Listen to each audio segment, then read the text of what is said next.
The Art of Yes. Interview with Michael Gellman. Hello, Michael. Good morning. Good morning. Good morning from my time. Yes, good morning in Canada. My guest today in the Art of Yes podcast is Michael Gellman, who is now in the city. Where are you? I'm in Stratford, Ontario, Ontario. which is the home of a really large Shakespeare festival here in Canada. Great.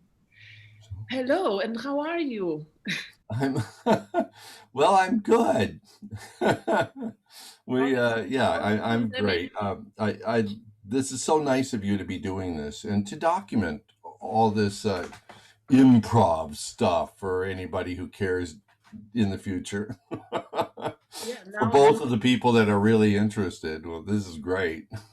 thank you so much, and thank you for being my guest. I really appreciate that, and I'm really happy that I have a That's great. chance to talk. And I have to I say public. I'm sorry. I canceled on you like 3 times, and you've been so patient. So thank you very much. I appreciate it. Thank you, and that's a kind of a game we have, right? The game inside this interview. Yeah. Yes, The game of the interview. the game of the interview that we try to meet many times, but it works, and it worked. So I'm really glad to have you. Because you are one of those people who are in improv so long and you experience so much that I'm really curious what we will discover this time. And I usually start with the beginning of your career and how that happened. That young, because you were, I think, 16 as far as I remember, young Michael got into improvisation and acting. What brought you into that? Um, so I was on the swim team in high school, Mhm. and the pool was being fixed, so practice was canceled, and I'm waiting for a ride home. And I hear from the auditorium of my high school all this hammering and sawing and banging. And I poke my head in, and everyone's building these huge, like almost like a house. I thought, whoa, that looks like fun. And I've got an hour and a half. So I walked in and said, this looks like fun. What can I do to help? And they said, well, you can clean the wheat paste in the back sink. Mhm. And if you don't know, wheat paste after a short period of time begins to really stink badly. It's awful. And so I went back there and went, oh, no way, and snuck out the back and and and said, well, enough of that. And the next day, the pool was still being fixed, and there was still hammering and sawing, and I was still waiting for a ride the next day. So I went into the auditorium and thought, oh, well, I'll just start over with these people. And I said, what can I do to help? And they said, you can clean up the wheat paste that you didn't do yesterday. I went, oh, man. Okay, so I cleaned up the wheat paste, and I like the people, and I like the theater people, at least from within my experience, has been um, almost always open and because we need people to do stuff, so we don't want to push people away. So especially because it's always free when Yeah. you're starting, and so everyone's like very open and very accommodating and friendly and accepting. And I think that's what really drew me into theater, was that the people accepted me. And I was a weird, gangly kid, and they said, hey, you're okay, you can do stuff, you can hang lights and hammer and saw and build things and put up muslin and all the things that we had to do to put on a show. And they said, you can do that. And they accepted me, and I quit the swim team, which I wasn't really enjoying that much anyway, and I'd been doing that since I was like fifth grade. And so yeah, so that's how I got into it. Was What uh, do you mean by being a weird kid? Um, uh, maybe all kids are weird. But you know what? It was. I didn't kind of fit in. I think a lot of improvisers, even a lot of theater people, I Mhm. think, are kind of, they're oddly enough introverts. Mhm. They're not extroverts, and they, except when they're on the stage. Mhm. And so, and I don't know, I'm generalizing, so maybe that's not true, but I tend to think it is. And so then, I don't know, when you're accepted as a introvert, as a weird kid who doesn't fit in with other groups, Mhm. and you don't want to be one of the popular kids because they're jerks, and the jocks or the athletic guys were like kind of arrogant, and I don't know. I'm making a lot of assumptions, and making and being pejorative, and I don't mean to be, but um, there's a it was I think a lot of theater people end up in theater because they were the odd duck out. They were Mhm. the introverts, the people that read a book instead of, the summer was great if you had a stack of books, and most kids didn't want to read over the summer. Those kinds of people, I think, are the ones that end up in theater often. So I assume you were that kind of kid. Who... I was the odd kid. I built yeah, yeah, I was. I built a bedroom in my parents' basement so I could have like my own place, and I tried to make it like an alchemy play, you know, books and experiments and stuff, and weird skulls that I had found in the woods. Yeah. So, so yeah, it was. But I was very fortunate. I had an incredible parents Mhm. who turned us on to music, and one of my earliest memories is going to the symphony, Mhm. and plays. There was just an extraordinary parents who were incredibly aware and attuned to the arts. They were one of the first modern art museums in the United States. They were involved in. And I would spend a lot of Sundays at the art museum doing stuff because place to dump your kids for about 4 hours while we made art, Mhm. and that kind of thing was, I think, really instrumental. My grandmother was a theater major at Northwestern in Chicago, which is oddly enough where I ended up. And My mother was a theater major at the University of Minnesota Mhm. in creative dramatics. Was her and then which was the precursor to viola. Mhm. And I never talked to her about it. And she was not encouraging in the least because she knew what a hard life it was, Yeah. and it has been. I mean, financially, it's not easy to pursue this. I mean, if you get some films and stuff, it's great. But if you don't, and you just want to stay in theater, which I did, I left L.A. and to just pursue theater because that was my love, and I knew it was going to be financially hard, and it has been. Mhm. But my wife and I are fortunate. We made a living doing it, and we've got a little house that we like and we enjoy living in. And so we were very, very lucky. We were one of the few people that entered theater, stayed in theater, made a living. Mhm. Um, Wow. Yay. so I count myself as one of the lucky ones. And also good timing because you were there at the very, very, very beginning of No, I wasn't. No, this I was always the exciting. I wasn't. I was one of the young. I thought because the guys that came before me were so good and so brilliant, and we looked up to them, and that was like, I don't know, that was like 13, 14 years before me. Mhm. So like, Alan Arkin, it was like, oh my God, when he would come to the theater, it was like, oh, it was like, oh my God, Alan Arkin's and all these people that were really Mike Nichols, Elaine May. I mean, some of the great actors and writers of my era, Yeah. and they were the generation just before me.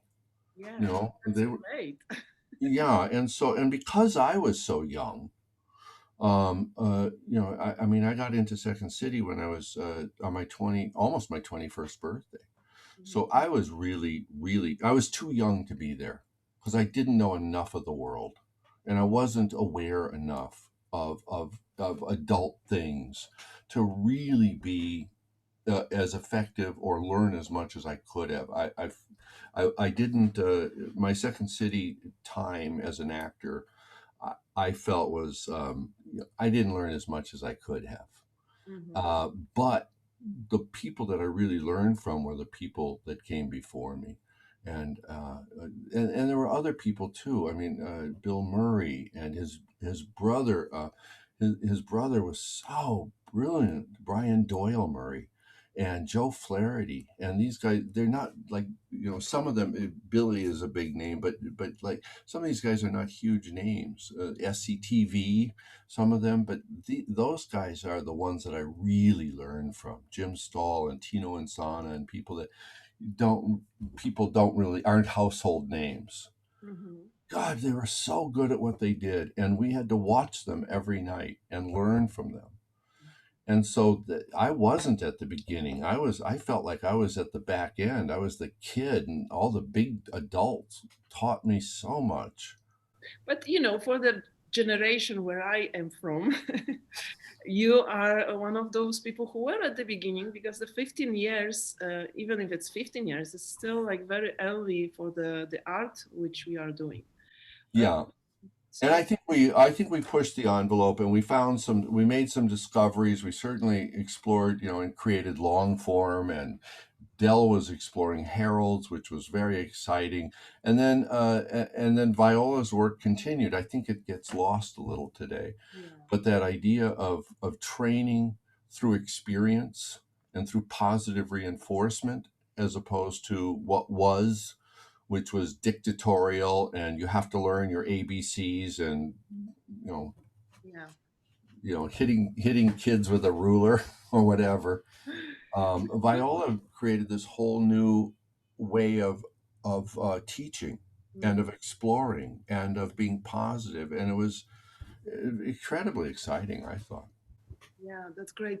We will go to that, but before, I just want to ask you how this experience in the school, because you were 16 and you started the acting. No, I didn't. I hated actors. I was a techie. I hung lights. I sat up in the light booth and went, actors are stupid. I'm never going to act. Tell me how that happened, that you came through your school then and end up to Second City, Chicago. Uh, how that happened? Well, it's in my book, but the my mother, I said, after this experience, this wheat paste experience, I really liked it, and I told my mother, and actually I went to the Guthrie Theater, which was a theater created by a Brit who created the Stratford Festival, which Mhm. was really funny, and that I live here now. And there was a play, Arturo Ui. It was the world premiere of Arturo Ui by Bertolt Brecht, and it was the only play he had written in the United States when he lived in California before he was kicked out by the Un-American Activities Committee, the Joe McCarthy era. And he wrote this extraordinary play, and I went to see it, and it was with an actor named Robin Gamble. And it's and it was a school thing. We went as I had been to the Guthrie with my parents and things, but I hadn't gone anyway. uh, when I saw that, I went, okay, if I can do for other people what Robin just did for me, then that's what I'm going to do for the rest of my life. That's what I want to do. And I knew right then and there. And I went home and I was very excited. And I told my mom, I said, I think I've decided that I want to be in theater. I want to pursue theater as a career. And She what did just she say? she didn't say too much. What she said, she didn't want to discourage me and be mean about it, but she also knew that it was a very hard life. Mhm. And I was smart enough to like do whatever to go to college, to pursue a lot of different areas. My dad wanted me to go into law, Mhm. and anyway, I really, so my mother was so smart. She said, "Okay, well, it's coming up on summer break. Why don't you see if you can get yourself a job in a theater somewhere here in Minneapolis, which is where I grew up, and do it for the summer and see if you really like it. And then, you still have another year of high school. And oh, okay, that sounded great. So I went to the Guthrie and I said, I want a job. And they went, okay, go to college, get some experience. And then when you're 30, come on back and maybe we'll consider it. It's like, oh dear. And I'm like this, 16-year-old kid going, well, as it happens, there was a small theater by a guy named that was created by Dudley Riggs, who is in right behind me. That's Mhm. Dudley getting hit in the face with a pie. He was a circus man, and I was walking by, and he had a storefront theater in Minneapolis, and I walked by, and there was a guy named Pat Proft who later went on to write like Eight and a Half and Airplane and all sorts of brilliant classic comedies. But at the time, he was just like a young actor, and he was working in the window with like a bowler hat, and he was doing this bit, and I thought, well, that looks interesting. It looks like theater, kind of. So I crossed the street and I went in and said, "Do you have any work? Is this a theater? Yeah. Do you have any work?" It's like, "Well, do you know how to build stuff?" And I went, "Yeah." And I went, "Okay, go to this building down the way." And so I went and I built like platforms and risers to put in theater seating into the theater. And it was wonderful. And they gave me a job, and I became stage manager, and chief bottle washer and the janitor. Mhm. So I'd leave school early and go clean up the theater and then run the lights for the show and make espressos during break. There was a big, huge old espresso coffee machine. And I learned how to fix that. And it was fun. I drank like gallons of espresso coffee and then get to school the next day. It's like, um, so it was, I never, it was joyful. It was Mhm. absolutely joyful, and there was very little of it that was unpleasant. 90% of it was like, yeah, this is fantastic, and I was getting paid, and I went, oh, okay, I'm working in theater, and my mother was just like, oh no. Well, this guy came, and he was a really interesting man. He was a stand-up comic from San Francisco who had been in the touring company at Second City, and he started teaching improvisational workshops at Dudley Riggs, which was new to Minneapolis. We didn't know anything about it. The theater before that was comedy; it was satire, just like Second City, but it was a writers' theater. It Mhm. was a journalist from the Minneapolis Star and Tribune who wrote comedy, and then the actors would perform it. Well, he started teaching these workshops, and I was there. I took them, and I was blown away. It was straight up Viola Spolin, right out of Viola's book. He had done the work himself. I think he had worked with Joe Forsberg, who we were talking about before, and he was in the touring company, and he taught us. And I went, "Where did you learn this stuff?" And he went, "Second City, Chicago." I said, "Okay, gotta go." And like several, I stuck around. I went to the University of Minnesota, but then when at some point I went, okay, I got to go to Chicago and learn this stuff, So and what so I went. so what was at the beginning when you started it? What hooked you so much? What you loved? Um, well, at the time, I thought, you mean I get to make up my own stuff and say what I want, because I wanted to say stuff about Vietnam and stuff that was going on. I was a hippie, or I thought of myself as a hippie. So I said, I can professionally not have to do plays. I didn't like memorizing. I had ADD, still do. And it's like very hard to memorize stuff. And so I don't have to memorize lines. I get to say what I want to say. I get to create my own theater, and they'll pay me. I'm going to Chicago. It was like a dream come true. It was just I had, yeah, and it was so much fun. And there was a freedom when we're improvising. And that freedom is extraordinary. It's like it's like runners understand it. When you get to the zone, or people who play sports, when you're in the zone and time and space ceases to exist and you're just playing basketball or running or improvising or playing jazz. I mean, improvisation is the jazz of theater, right? And so it's the same thing. I love jazz guys. They say, "That was brilliant. How did you do it?" And I said, "I don't know, man. It just fell out of my horn." It's like, and yeah, okay. So that's what we do when we improvise, in theater. It just fell out of my horn, man. I Yeah. was blowing. Same thing in the end, right? It's we can communicate with jazz people. Yeah, yeah, and it was extraordinary, and there was a vibrancy too in Old Town at the time. I don't think it's been written about, but there was, great musicians were across the street. Good,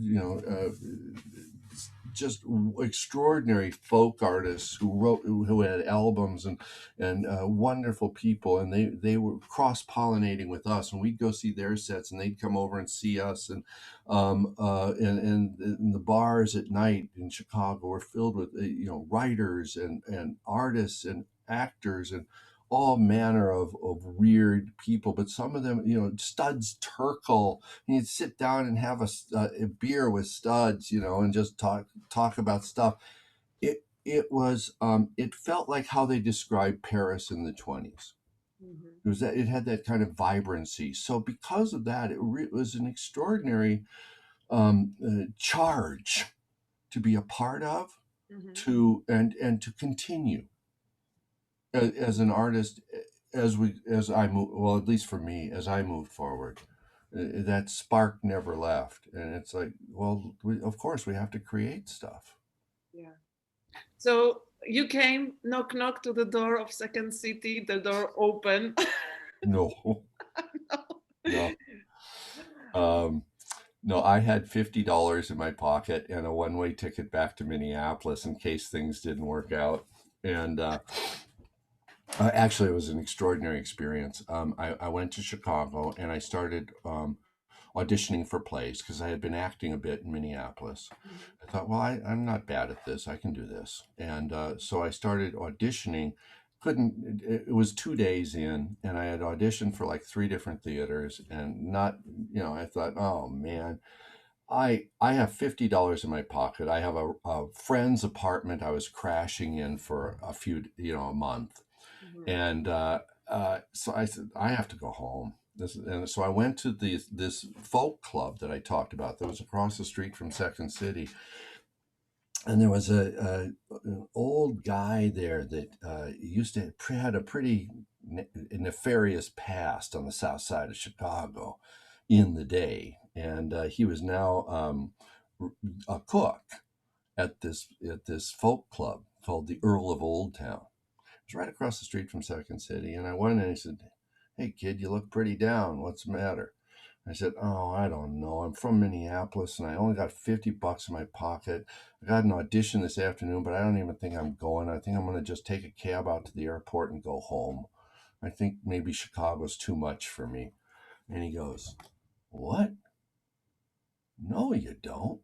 I went, "What?" He goes, "Look, kid, you go to that audition." I said, "I'll tell you something. I know things and I see things. And let me tell you something. You're going to go to that audition. You're going to get that play. And 6 months from now, you're going to be up on that stage across the street. Now, I'm telling you, now you go to that audition, you come back here, I'll make you a hamburger." And I went to the audition, and I got it. It was my first equity gig. And 6 months later, I was on that stage across the street at Second City. He was a friend for life, and I've since met other people that went, "Yeah, that guy, Jimmy knew stuff, man." And he knew exactly what was going to happen. It was extraordinary. And if he hadn't said that, I would have gone home. Oh my gosh. So and I was and Second City said, no, look, we're full. Get out of here. So I'd go to the improv set because they were free. They'd do like a 2-act show, and then the third act was a free improv set. And oftentimes they'd use the improv set to develop material for the new show. Still one of the best systems of theater that I've ever seen or heard about. Mhm. Um, uh, and and so I would go to the back, and I knew Dell was directing, and so I would go to the back behind him, and I figured out that when he raised his elbows like that, he was going to laugh. So I would laugh before he would, and he started turning around, and went, "Who's this kid that's laughing at the same stuff I'm laughing at?" He must know something that I don't know. And so I said, "Well, Del, come see my show." I was at a lunchtime theater. I said, "Come see my show, and I want to work here. I want to act here." He went, "Oh, there's no room." And so he was pretty stoned and drunk a lot, and so he'd sleep till way in the afternoon. He never got to my show, but he did actually. What happened was, he woke up out of a stupor, and they were doing a promotion. He had left the television on all night, right? So he woke up, his TV was on. It was the noon news. And he woke up, and my 8x10 picture was on the TV screen promoting this play. And he went, "Oh my God, it's a sign. I better go see him." So he got in a cab and came down to see me. And I came into the theater to watch the improv set. And he goes, "All right, I saw your show. Show up tomorrow for rehearsal." Yay! And that took 6 months. Jimmy Oh my Hodges, God. Jimmy was right, man. Jimmy was right. And so anyway, that was how I got in. I felt, but it was just I just lucked out. It happened to be that some people left the theater at that time, and they needed new people, and I was so lucky and so fortunate to be a part of that experience at that time in that theater. What a lucky break. Did you feel that moment that you were like desperate that you really want to do that and that also brought you to there because you had some No, like will no. to go there? I was so young and so filled with my own BS that I thought, well, of course I'm here. I deserve this. I should be here. I'm just as good as Bill Murray. I couldn't hold a candle to Billy, you know, and I had to be his understudy. But I thought, well, get out of here, Billy. Let me in. Let me up in the main stage. I'll show you. And, it's like I was so filled with my own shit that I thought I was all that. And Mm, it took a lot of years for me to realize, to have a little tiny bit of humility, and to mm, realize, hey man, look, you got really lucky. You're not all that. And so there was a nun in California. She was an art teacher, Sister Mary Karina, and there's a documentary out about her. And she used to say that we have no art, we just do the best we can. This from a nun, and what a brilliant woman. And I love that. We have no art, we mhm. just do the best we can, and that's it. So that was your first meeting with Dell, and he decided to take you Oh, that wasn't the first meeting. No, he the he first he he had meeting. humiliated me before. Different than humble. He wanted to discourage me. I found out later. Mm, But what he did was, he goes, "What did you think of that scene?" This was like, I had been coming in for a couple of months, and he saw me and I wouldn't go every night. I'd go every other night, so I didn't look like a zealot. And I actually marked my calendar to go every other night to the improv set. And And what did you think of that scene? I said, well, I didn't think it worked. And I had been working at Dudley Riggs, and I had done a lot of shows and seen a lot of uh, sketch, what we call sketch comedy, but scenic comedy for Mm-hmm. years. Mm-hmm. And I was a stage manager, and I was often asked to direct. And so I kind of had a bit of an eye for it. And he said, you're from Dudley's. What do you think? And I said, well, I think the first half needs some work, but it's a great ending. Stick around. And so he'd do notes. The whole audience would leave. The theater was quiet, just the cast and him and Adele, and he was do notes. And he goes, about that scene. And it was a scene that Bill Murray and Betty Thomas were in. And Billy was sitting on the rail. It was an elevated part of the Second City in Chicago. And he was going, I want you to tell the cast what you told me. And Murray is sitting on the rail going,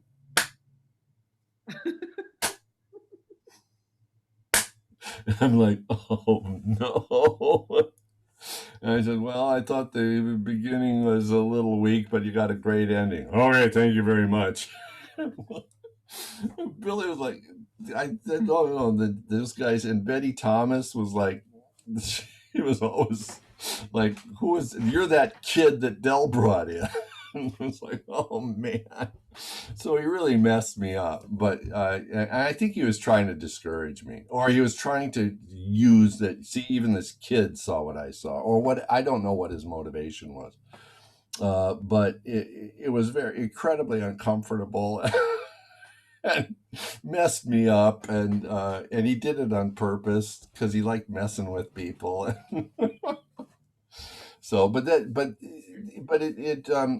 made me feel like I did know what I was doing. Mm-hmm. Because of my experience at Dudley Riggs in Minneapolis, I had several years of working improvisation, working comedy, working sketch comedy in particular, which was the same format as Second City. So I really felt like I was home. Mm-hmm. And the real thing about Second City, it was extraordinary. I mean, that story about Dell is just one of hundreds of examples of how incredibly dysfunctional it was. And they tried to make you feel like you were part of a family. And you were. It was just a very dysfunctional family. And so I traded one dysfunctional family, my own, for another one. And I didn't realize it till I was about 45 years old. I went, oh my God, I just went from one dysfunctional family to another.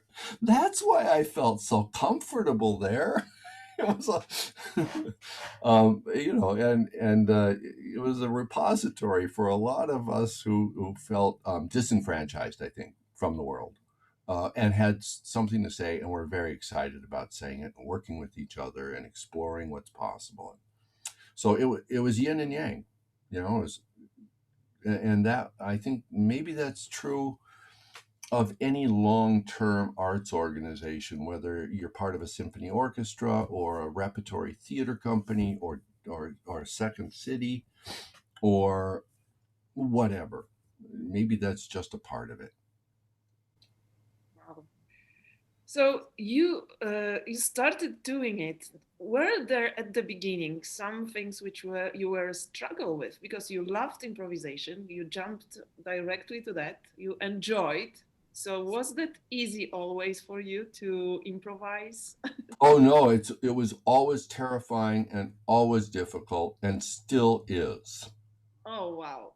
The thing I did with you saw the thing I did with Dave Rosowski. I was terrified. Hmm. I was it always scared me. And the thing is, for me personally, and I'll kind of admit this, maybe I shouldn't, but I didn't stay at Second City long enough to get to the place of confidence that I saw some of the people get to. The people that I saw in my time there that really made it in show business put in 5 years. Hmm. They were like 3 to 5 years on the main stage, not including their touring company time. Hmm. And they really learned. And I watched it. I watched people if, in the touring company, get to that. There was a moment for all of them where one night they did something, and you could see that they went, "Oh, I get it," and it was like this transformation, where all of a sudden it was easy, and they didn't have to work. And you know what? From that moment on, they were never the same in the improv set. They were always brilliant and not every scene worked, but as a creative artist, these guys are craftsperson. They never again looked like they were fearful or intimidated, even though they might have been. But they always had a sense. There was always a sense of just like swimming, where you're swimming a mile and halfway through you're just doing it and floating. That's what they looked like. I remember I watched it happen. I think it happened. Murray might disagree, but one night Murray they had a school scene, and in the dark you heard, "Oh God, I got my finger stuck in the pencil sharpener again." And the lights would come up, and he was like this, with his finger caught in the pencil sharpener. And it was like, and for some reason or another, that I went, "Oh, Billy just had the moment." Now, I don't know if he did or not, but that was my impression. And then I never saw him do a bad improv set after that, not once. And I would watch him every single night for a year after that. Never once did he have a bad. There were scenes that didn't work, but Bill Murray never had a bad night of improvisation after that scene. So I saw it with a couple of other people too, where all of a sudden it was like, oh my God, John Candy happened one night, and it was like, oh my God, look at that, And I was on stage with him, and I saw, and I couldn't. I didn't get to that point. I don't think I have subsequently, but I didn't get it at Second City. And that's what I would encourage people to do is stick it out, not just at Second City, but wherever they are. If they're learning and they're growing, if they're a younger person and they go, "I don't think I'm right," and it's like, just stick it out. Stay with it. There's a transformation that happens as a creative person that you need to go through. And until you go through that transformation, however you do it, you'll never be able to do what you hope you can do. Because you have it in your head, right? You have it in your head like, I want to be able to do that. I can do that. I know I'm capable of doing that, but I go out and I try, and I can't quite hit the mark. I can't quite get from this point to that point. It seems like a huge leap. And I've made it like this far, and it's only 2 inches. I have 2 inches to go before I'm like there, in that place where I can really do the work. What do you And think? that's the hard part. Sorry. What do you think makes people to do that? It's like experience, like enough doing of that, that they have this moment that they switch to this comfortable. I'm not sure we're aware of it when it happens. I think after a time, I think we're aware that we're there. It's like, but I don't think when it happens to you, and I think it happens like several times over a course of an artist's life. There's different plateaus and planes and levels of understanding that you gain as you do it, as you do the work. So I don't think I've never been aware of it. But I know that, like, whenever it happened, I realized, oh wait, I'm able to do this thing now, whatever it is, that I couldn't do before, or I'm able to enter into an improvisation or thing where I couldn't do that before. And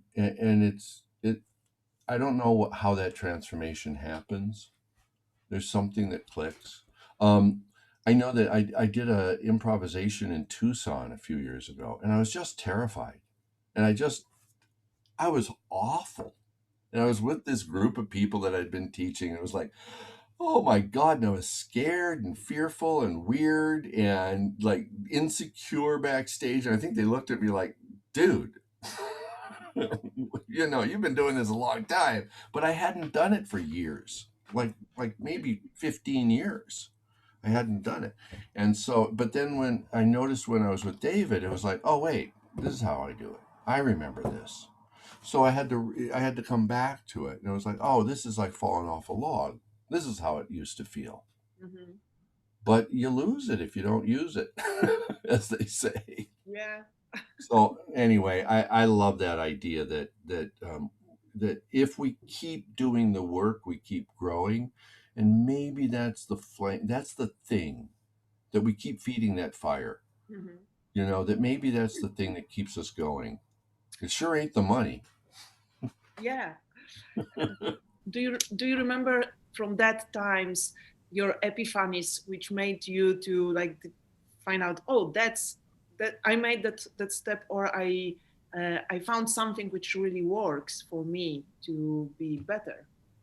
Um, no, the doing, just the doing, falling down, failing, fail. Dare to fail a lot. Dell used to say, he had this wonderful quote about scenes. He said, if you don't know what to do on stage, fall down and figure out what to do on the way. At least you're doing something. Mm-hmm. It's one of my favorite quotes and of his. And um, it's continually feeding the fire, I think. Mm-hmm. Dell and I actually, he was my mentor for a long time, and we would have breakfast every day. And after notes, I'd go over to his house and with Don DePolo, and the three of us would get high and we'd talk improvisation till like 3 a.m, and then get up and have breakfast with Dell, and then go to rehearsal. And so we got to be pretty tight. And I think we kept doing it, Dell, all of us.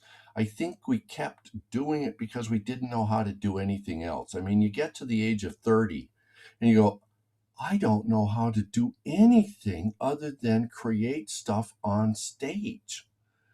I don't know how to fix plumbing or electricity. I don't know accounting. I can't practice medicine or law. I'm not trained to do anything. Mm-hmm. Maybe I could sell real estate, but that sucks. So, you know, it's like, so we get to the point where, well, maybe we keep doing it because we don't know how to do anything else. Mm-hmm. And maybe the people that do it and continue to pursue their work um, do it because they can't comprehend doing anything else. It's like once I saw that show at the Guthrie, I couldn't imagine doing anything else with my life, no matter how it turned out, no matter good, bad, or ugly. I knew that that's what I had to do, not just wanted to do, but had to do, Mm-hmm. and that's an extraordinary gift, and it's an extraordinary burden, all at the same time. So you were with Dell. He let you in, and at some point you started also to teach. And how that improved your skills and yeah, your skills. Oh, tremendously. And uh, what they did when I was in the resident company, they needed a director for a short time, so they said, "Why don't you direct the touring company?" Mm-hmm. So that was the first time I did that, and that's where I started developing ideas for long form. But I didn't really start teaching till I got out to LA. Mm-hmm. And Betty Thomas had a class that she was doing at the canteen, the Hollywood Canteen, which was on Melrose Avenue. And right across the street was a guy I met named Gary Austin, who was just opening the Groundlings. Mhm.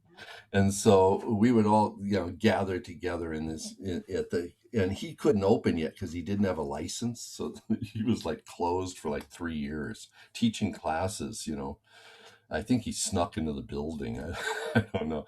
But so I thought, well, you know what? I directed a little, and I've certainly been a stage manager. I've been an actor, and I know Viola's stuff. I could teach this stuff. So I opened up a class at the Hollywood Canteen, and it was really successful. And then I started doing a couple of classes, and so it really helped pay the rent because I was acting in commercials and doing what I could, but I was writing scripts for radio, but I was like scratching to make a living, and so the classes were a way of making a living, and then I realized that if I'm teaching classes to make money, then I shouldn't be doing it because the only real reason to teach, there's a biblical thing that you can't learn new until you empty the vessel. You Mhm. have to empty the vessel in order to get new stuff put in. So I had to teach in order to grow. The only way to grow is to teach. And I think the colleges and universities have understood that for centuries. Mhm. That you teach for 12 hours, but you're also doing your research or writing your book or exploring your thesis or whatever you're doing. Because when you teach, you start to have understandings, deeper understandings. And so I know it's a cliche, but I get so much more than my students when I teach. That, Mhm. that it's really, I'm teaching for me more than them. And I have to, when I'm teaching, I'm in the classroom, it's about them. It's not about me. But the end result, after all is said and done, and the class is over, I think I gain more than they do. Mhm. So what a wonderful thing to do. And so teaching becomes a part of one's life, Mhm. and one's continuing exploration of the work. So, as we are at the teaching area, uh, if my experience is that, as especially not living in states, we know few people who taught, like Viola, or even less David Shepard, and even less Joe Forsberg, and some other people. Who would you mention as teachers, meaningful teachers of that time, which were around you and where you learned from, or the previous generation was learning from? Which are the names which are forgotten or not known, or just a bit more disappearing? Yeah. Um, well, I think one person that taught me a huge amount. Well, one was that she's not really known as a teacher. She's a film director now, but Betty Thomas was just an extraordinary teacher. And she wasn't teaching, but she taught me a lot. There was Avery Schreiber was brilliant. I brought him in when I was directing in Edmonton, Alberta, in Canada. He was doing some kind of musical show at a theater nearby, and he had his mask. So he'd come in and do mask workshops with us. Mhm. Extraordinary teacher. Alan Arkin is not really known as a teacher, but oh my God, is he an insightful, patient, extraordinary. He gives of himself. He's an extraordinary teacher. Mhm. A lot of people don't know Martin Dumont, but Martin Dumont, I don't. He and I would disagree a lot on more advanced improvisation, Mhm. but in terms of bringing civilians into the work and turning them on to their potential as human beings, there was no one better than Marty. He was brilliant. On the fly. I'm trying to think of other people that, and as I say, a lot of what I learned about acting was in the touring company because we had to understudy Mhm. the main stage. So, and it was one on one, and I had to understudy, or I got to understudy, had to, Bill Murray, and he took over a lot of the parts of Joe Flaherty. So anyway, it was like this progression of people that we learn from. Mhm. And without getting into it, they too much. They had archetypal characters, so I would learn from watching all the other guys that had been um, uh, the straight man, the actor straight man of the troupe. That's the position I felt. And Joe Flaherty did that, and I'm trying to think of other guys, but some of the people that had been at Second City, and so you'd go back and look at what they did on videotape or how film, and go, oh, okay, I see how they did that, Mhm. and you study it so intensely every night for years. It's actually how people have learned how to do theater for centuries. Mhm. Right? It's like, the kid in the wings watching the master, and then eventually they get a walk-on part, and then they get like a speaking role in their, in their late 20s, and then eventually they get their own troupe, and that's how actors have learned for thousands of years, is Yeah. by, being mentored by people who are really good at the craft. Mhm. And so I was part of that tradition, I guess. It goes back thousands and thousands of years. So, what do you think has changed now, comparing to those times in kind of teaching improv? Don't get me started. I think I think there's some stuff, and I'm going to be fairly disparaging. I think there's some things and some stuff that's being taught that's really um, uh, not useful. Actually, hurts people. Is not under A lot of it's not understood.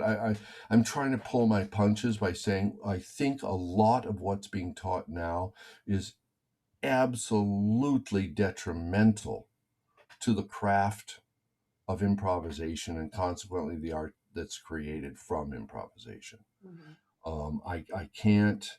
I saw a blog or something online yesterday, the day before, and I responded to it. But they said, how do you ask actors after they're done with a scene how they feel? I do this, and I think it gets them to open up about themselves.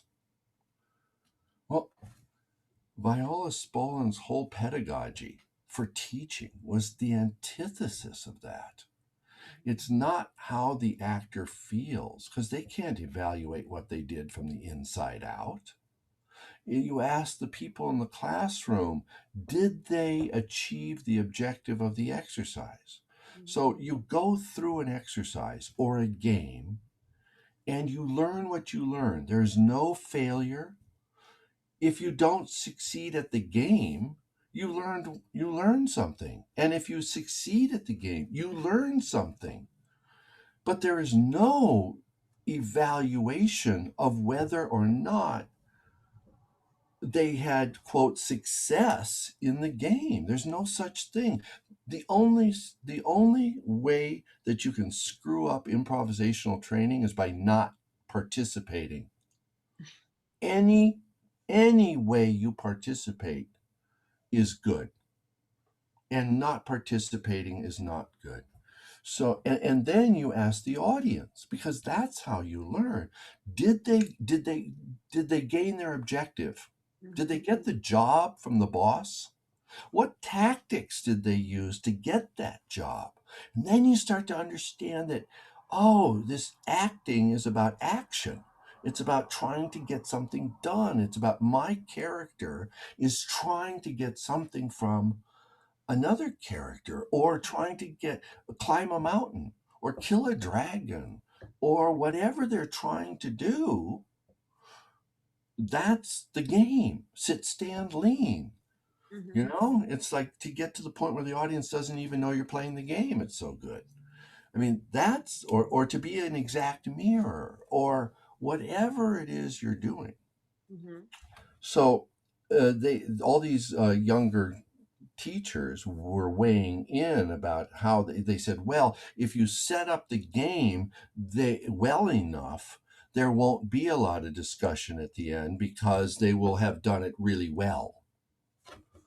Well, no, you don't. The whole idea of Viola Spolin says is don't tell them how to do the game. Tell them that's the game. When they say, well, how do I do it? You say, try it. I'm not telling you. Mm-hmm. And then they try it. And they Mm-hmm. go, and then after it's over, it's like, well, what did we all learn from that? And then it's a shared group experience and a shared group analysis, and not a spotlight on a single player or a single student, and trying to get them to feel like good or bad about what they did. It's so wrong in terms of how vital, and what there's a history to this, and what happened was that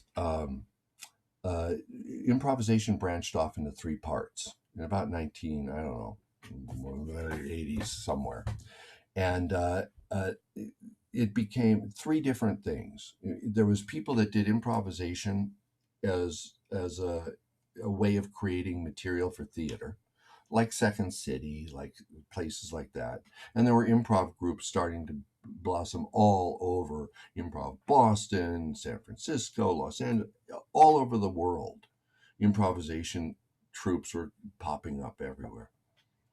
And and so that was that kind of improvisation, which required a specific kind of training, right? Like, okay, games and stuff. Now let's teach you how to create theater, because it's a little bit different and it's a little bit more up here and not down here. Okay.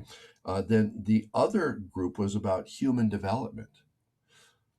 Glamour magazine, Vogue was saying, "Hey, you want to meet someone to go out with? Try taking an improv class." It's like, oh no, which was great for those who could teach it, because they could actually make money and it could support a theater company. Often it was really a good thing, and improvisation's a great thing.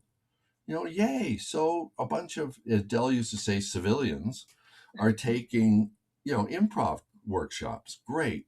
They shouldn't probably be in a conservatory training to be at Second City, but they could certainly be in the lower level classes, learning how to listen better, and then learning how to connect with people, and being aware of their own ability to be spontaneous. It wasn't about being funny, it was about being a better human being. Mm-hmm. It wasn't comedy, it was improvisation. And then the third branch was training business people how to be. We started that at the University of Chicago with the Leeds program, with BFA, a Master's of Business, and it was terrific, because it's like listening and yes anding and all those skills that are part of business training. So those three things kind of went in different directions. What happened was Dell created at IO. He said, F Viola. He did not like her or get along. He said, let's break all the rules. Let's break all the rules that was the traditional Second City, Viola Spolin, been there for 20 plus years.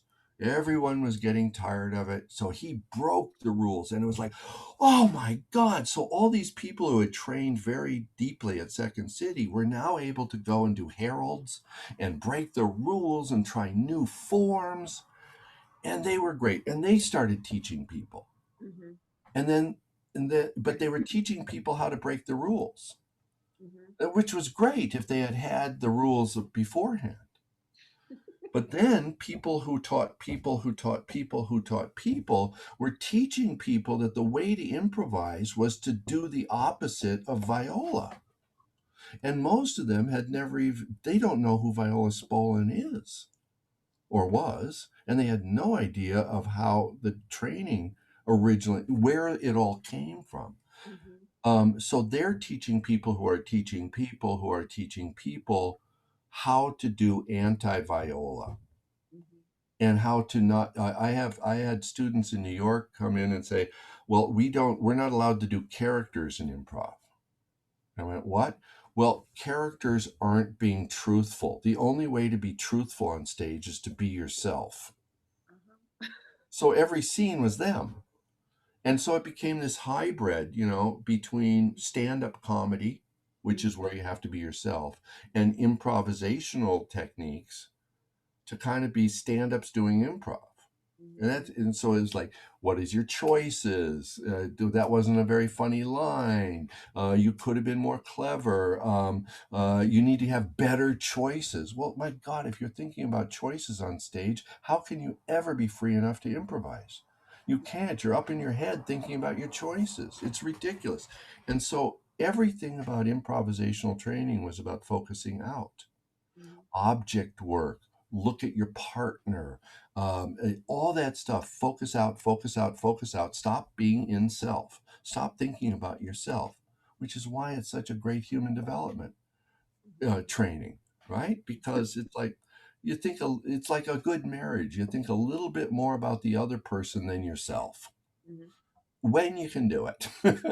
so so now you have these people who are teaching people how to improvise. And so what's a good maybe the analogy is that they're trying to teach algebra and trigonometry to people who have never had adding and basic math, adding, subtracting, division. So they're teaching algebra with people that have never had basic math. Mhm. So they think they're improvising, but they're really, I don't know, they're doing what they do.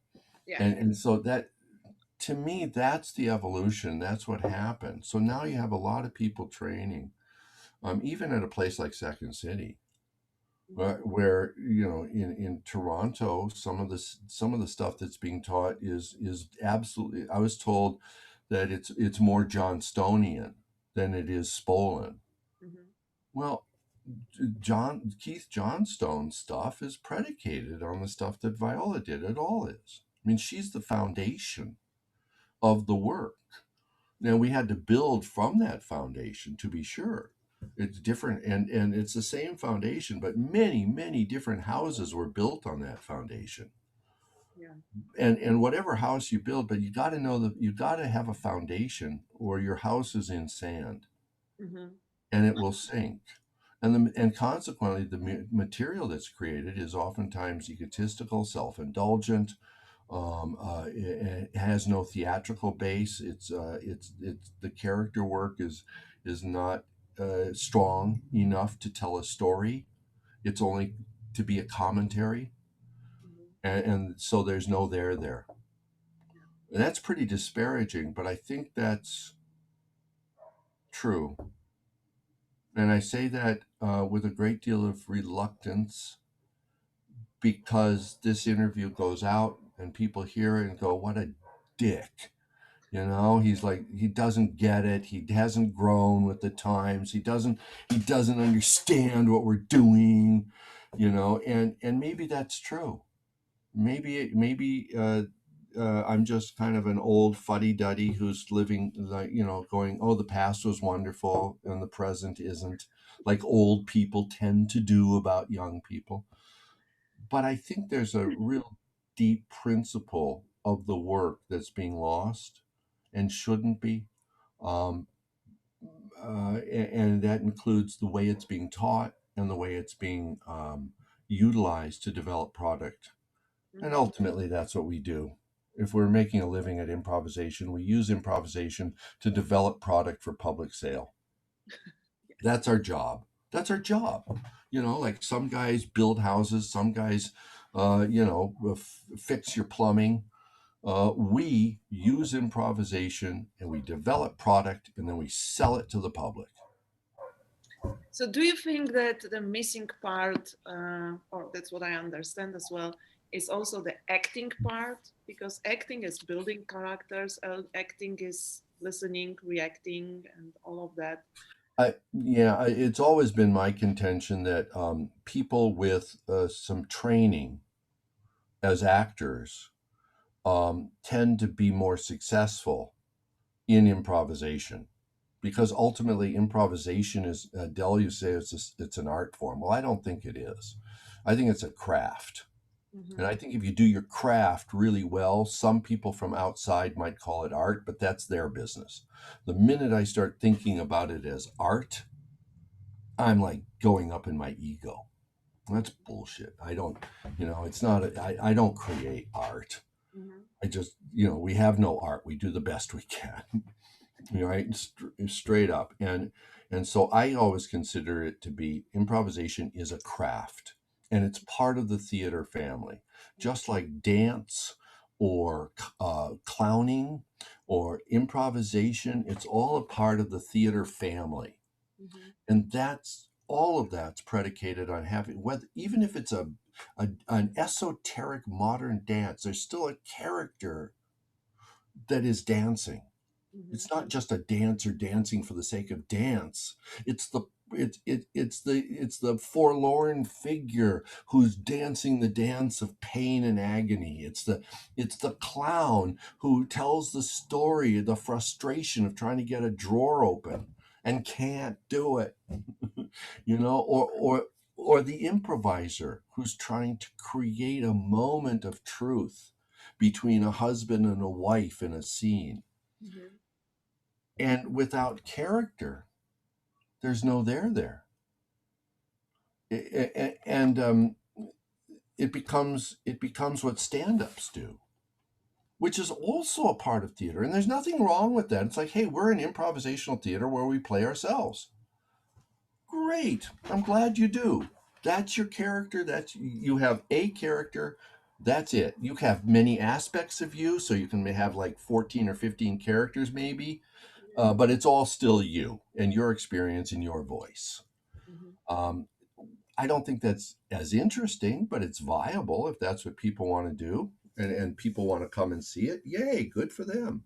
Mm-hmm. No, I don't see anything wrong with it, but I also think that it should be a choice, not because that's the way they were trained, and not because that's the way improvisation is done, because it's not. It's one way to do it, Mm-hmm. Do you but think? you should know other ways. You should understand that it's a that all theater is predicated on actors creating character. That's it. Do you think making more characters as improvisers, we have more chances to discover things Then than as opposed to being ourselves? um, oh, of course. I mean, one of the great joys of acting is being able to observe. We when we act, we observe the world. It's like, when you go to a really good movie and you walk out and for the next 30 minutes you kind of see the world through different spectacles. It's like the world's a little tilt camera. That when we act, we see the world, we see the colors, we see how people behave, we see the nuances, we understand, we start to explore psychology and cultural anthropology, and we start to explore what's possible in human beings and why they do what they do and why the world's the way it is, and we are explorers of the human condition. That's what we do. That's the great joy of acting, is because we see the world differently than the guy that goes to his job 9 to 5. Not that there's anything wrong with that, but we see the world differently than that guy. And maybe that guy that goes to work 9 to 5 is seeing the truth. And maybe we're looking at it through rose colored glasses. I don't know. But I know we see it differently. And because we see it differently, we're able to express what we hope is truth to those people who go to work 9 to 5 and they go, oh my God, you know what? I see that every day. And I had no, you know what? Every time I see that now, I'm going to see it differently. Thank you, Second City people or whoever, right? Yeah. Fantastic. That's, and so that's what we do. So yeah, I think that when we are actors, we are examining and exploring ourselves and the world. It's like who said an unexamined life. Mhm. And that's what we do. We examine life and the world and our place in it and how we behave. and we share that. So to me, the greatest, the biggest responsibility, or the most important responsibility we have as improvisers, is to present the truth.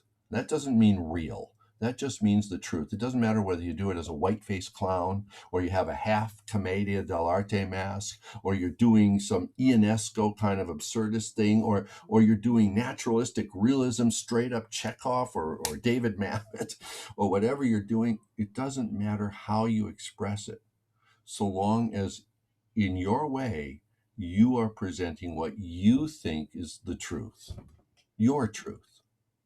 your voice, and that's your voice as an artist, is your truth. And to me, that's a big responsibility, but it's also one hell of a good time. It's true. I wanted to ask you because I think there is no better person to ask about long form improvisation, because I've seen a lot of discussions online and also in some books. You can read description what long form and improv is, and it's really interesting to see how we from different places in all over the world how we see that. But long form basically really is coming from that source, like Dell, and working there with you, also making the long form and the first long pieces. Can we talk about it, because it's for me Yeah. really interesting? How did you develop the long form improvisation? Where the name Uh, comes from? um, uh, well, I mentioned the fact that I was doing the touring company. I was directing the touring company for a short time, like a month, and we were also developing material at Second City in the main stage, and so the touring company was having a real hard time doing group scenes. Mhm. Like, 2-person scenes easy, 3-person scenes a little harder, 4-person scenes really tough. Group scenes was just a cluster. It was just awful. There was no give and take. Everyone was battling everybody on stage. So I had this idea, and I put the touring company on stage. I said, okay, no exits, no entrances. You have to be on stage and maintain your character for 30 minutes. Go. And they were doing it. And the first half was just crap. Just give and take, no improvisational good stuff at all. Mhm. But after about 15 minutes, they started settling down. It took that long for them to wait, just settle down, take their time, and start interacting with each other. What I didn't realize is that the stage manager, a guy named Raul Mancata, who later went on to San Diego Rep, was up in trimming the board up in the booth, and he was watching this and getting really interested in it. And the conceit was that it was evening, and that they were barbecuing in a backyard, and that someone came in and said, "I just heard over the radio that President Kennedy was shot." And this was, I don't know, 74 or something. So it had been 10 years earlier. And there was how each of these characters that we had started to watch in the first 15 minutes were reacting to this, and how it was changing them, and how it reflected in society. And they were just doing this organically as improvisers. They were just making it up, and they didn't realize what they were doing because they were so in the moment. And what I didn't realize is Raul was taking the lights down, because it was the sun. They had mentioned that it was getting dark. And so he was bringing the lights down. And it just happened that he had a red down spot exactly where they made the barbecue. And so at the very end of the play, oh God, I'm choking up. At the very end of the play, all you saw was the red glow of the coals from the charcoal in the barbecue, and everyone just sitting on stage silently. And then he took the lights and went pop, and it was like, oh my God! And I went to Dell, and I said, Dell, the most amazing thing happened. I put the cast on stage for 30 minutes, and it was one of the best pieces of theater I've seen since I was at the Guthrie. And he went, uh, Oh, of course, yes. It should be possible for you to improvise, transcribe it overnight, and send it off to Samuel French for publication in the morning. And he looked at me and that'll be your job. And he had these disciples that he'd send out, and say, okay, you do this kind of improv, you do that. And I took him seriously. I spent the rest of my life working on keeping people on stage for a long period of time. And that's why we called it long form, because you're on stage for a long time. That was the original. What happened was, later, many years later, after Los Angeles and after I directed in Edmonton, I became the artistic director of the Toronto Second City in TO, and I had the keys to the joint. So I opened it up on Saturday and did free workshops for a year. Some extraordinary people came, guys from Stratford and people from CBC, and it was an extraordinary group of people. One woman I just ran into, I hadn't seen in 25 years, and said, "I want your book. I was part of that." and we worked for a year on improvising one act plays, like 20, 30, 40-minute plays. In some time, and we started developing ways and it took different techniques than we were used to from Viola Spolin and from Second City training, which was two different things. And then we created this third thing to accommodate staying on stage for a long. And you had to, not all of the improv rules ended up being the same. So anyway, we worked on it for a long time. I got let go, and I moved back to the U.S. And there was nothing going at Second City. All the jobs were filled, so I had nothing to do. But Sharna was just starting to take over Improv Olympic from David Shepard, and and she asked Dell, who had also just been kind of asked to part ways. So here you had two Second City directors who were kind of persona non gratis for a while at Second City. We both eventually came back there, but we were really kind of. And then Sharna, helper, was brilliant. She said, "Well, you guys want to start doing what you do, and we'll house it under Improv Olympic." I was like, "Oh my God, that's exactly what it was." So I started teaching my classes, and Dell started teaching Harold's. Only they were going, "Well, Dell says this, and you say that. What's the difference?" And so Sharna said, "Okay, this is what we're going to do. Dell, we're going to call your classes Harold, and Gellman, we're going to call your classes long form. And that way, the students will know the difference." Oh, so for a year, I was teaching long form, and we are putting shows up, and Dell was teaching Heralds, and he eventually created Baron's Barracudas, which was a great Herald team with a lot of people who are still doing the work.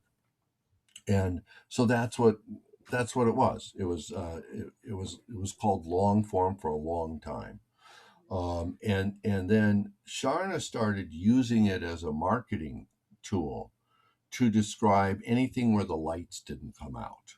Because everything in improvisation worldwide was scenes and sketches. So it'd be a scene, blackout, blackout, blackout, song, blackout, scene, blackout, scene, blackout, song, blackout, right? That was everything was short, bite-sized pieces with a lot of blackouts. That was all improvisation was. Whether it was games or whether it was set material, or no matter what, it was still scenic. So long form became when the lights don't go down, right? Like a Herald, the lights are up for 30, 40 minutes. Improvising a one-act play, they're up for. So long form became any time when the lights weren't taken down. And that's really how it came about. I was pissed off for about a year. Like, Sharna stole long form from me. And it's like, oh, what are you talking about? Viola probably did.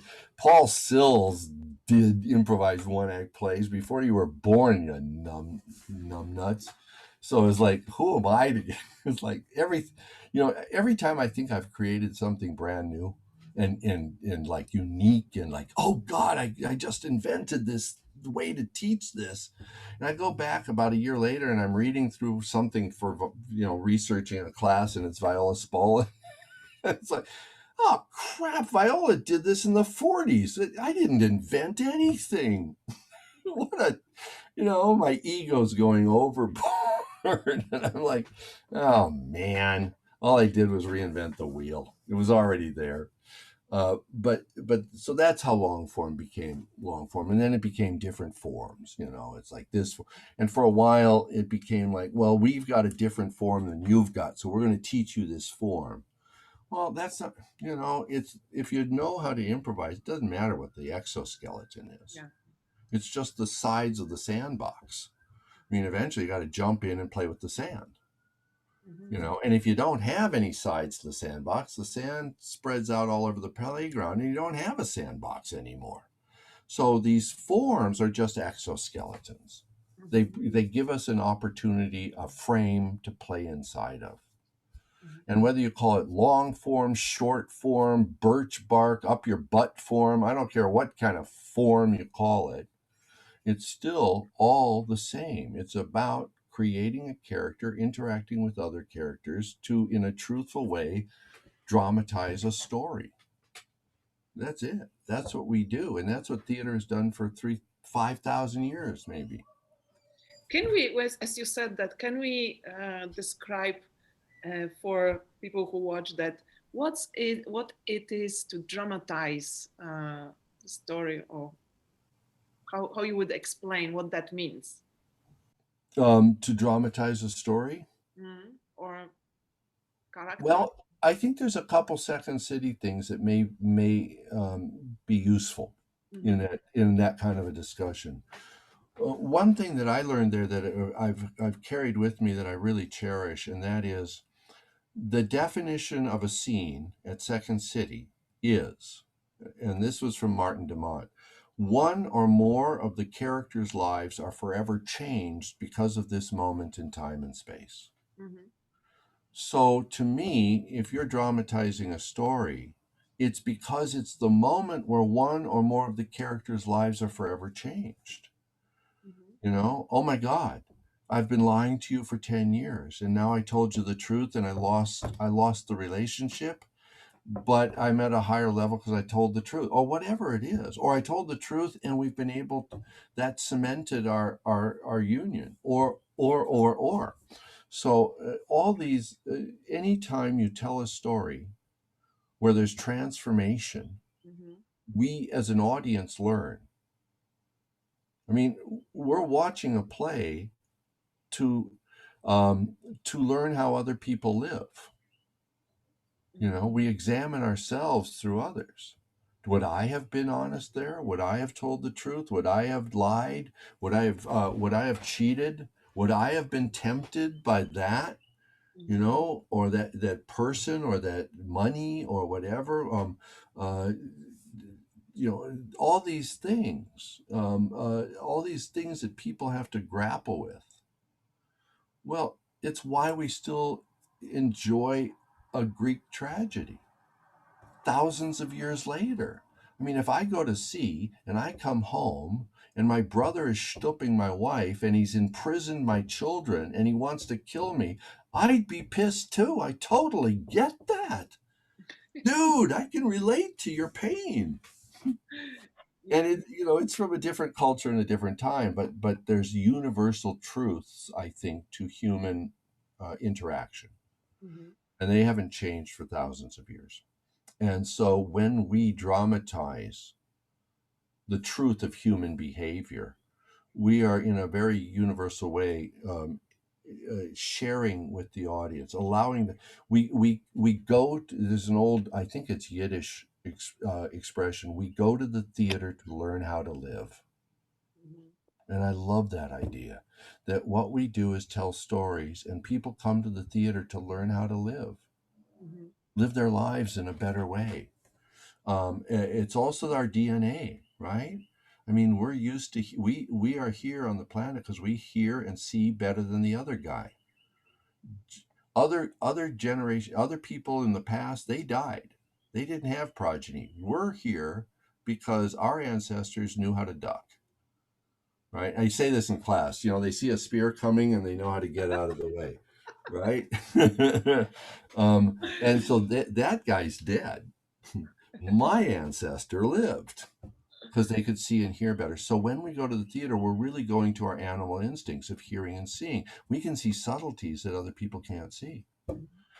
And then what I tell my acting classes is the hard part is that when the audience is watching you, they've come from 20 generations that could see and hear really well too. So if you are bullshitting on stage, they can smell it a mile off and they leave at the intermission. You come back to act 2 and half the audience is gone. You haven't been truthful. Because they don't want to put up with that. So that to me is very exciting. It's very demanding and it's very exciting. Mm-hmm. So while you were doing this long form at the very beginning, what did you find after that 30 minutes where you experiment with those people? What did you find challenging for people doing that kind of work? Because as you said, it was a crap for 15 minutes. And for sure people struggle. And I know myself that doing this this kind of long thing is sometimes demanding. What for you was challenging to direct, and what kind of tools you found to help? Well, I had a really good group of improvisers. They're actually in the book. They're listed in the book. Ron West was a real influential part of that, and John Harrington. Yes, in the forward. Thank you. Yes, I have it. That's mine. That's Mary Scruggs and I wrote that. Yes, that's a book. That's your book, Michael's book, Process, and I recommend it to everyone who. Well, thanks. And it's a lot of. I had an impression while reading it that your work is really based on Viola Spolin work. So I felt that spirit there. Yeah, I mean, certainly I think she's the foundation, and we built on that. To me, some of the stuff that I was taught that was basic Viola Spolin was taught a little differently when they were training us to be at Second City, because they had to shift and change certain things. I mean, it was designed to teach children how to play and be creative. So when it got to adults and creating theater, some of it changed a little bit or got adapted to accommodate adults, tools that adults needed as actors to create theater.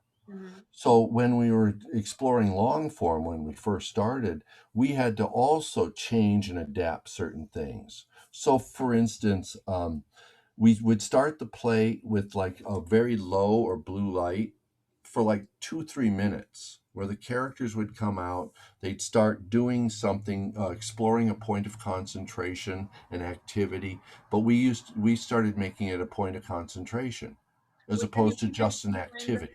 Can you explain that term?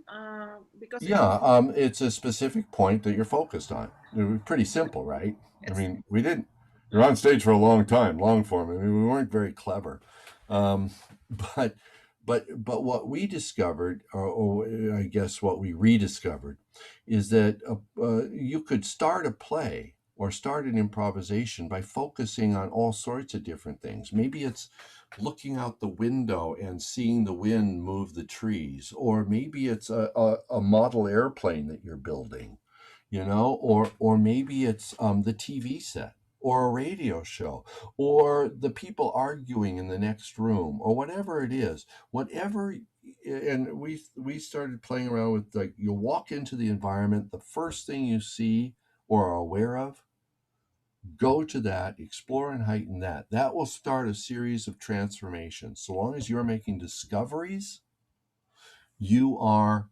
transforming. And then that's how the play starts. No dialogue. And we'd be out there for like 2-3 minutes, and eventually the lights would come up. So the audience would see these figures kind of in the dark, and then the lights would come up, and then there would be the first line of dialogue. And it was often not about trying to create the scene, like doing exposition that you need to do for a 7 or 8 or minute Second City style scene, or 5-minute Second City style scene, but rather a reaction to a discovery. Oh my God, so cold, or whatever it is. And then I react to you and you react to me and we build. So it's like 3-4 minutes in before, because you have the luxury of time. You don't have to get to it in the first 60 seconds in order to have a beginning, middle, and end scene. You got 30 minutes, so you can take your time and build it like you would a play, where you see the characters in silence for a moment before anybody starts speaking. It allows the audience to like adjust to from dark to light. It allows them to go, oh, that's the old guy. Oh, that's the young boy. Oh, that's the woman who's making dinner. Okay, I get it. Those are the characters. Oh, that one's speaking now. So just like a play where you're in real time, where the audience is making discoveries as the play moves forward. So when you're watching a play, you don't know what's going on, and then 5 minutes later you know a little more, and then 10 minutes later now you really know what's going on, and 15 minutes in you go, oh my God, I can't believe he did that. Right? And then you start to learn more and more. So when you're doing long form, as it was, then you're in real time with your audience. So you're making discoveries about what the play is at the exact same time the audience is making those discoveries. So what comes out then is organic and spontaneous and character driven, and there are other things too, like how to make entrances and how to make exits, and how to play with exploring and heightening dialogue, and point of view dialogue, where you're exploring and heightening and expressing a point of view as opposed to just a reaction. And it became really interesting long monologues, inside the play. And so you can create almost anything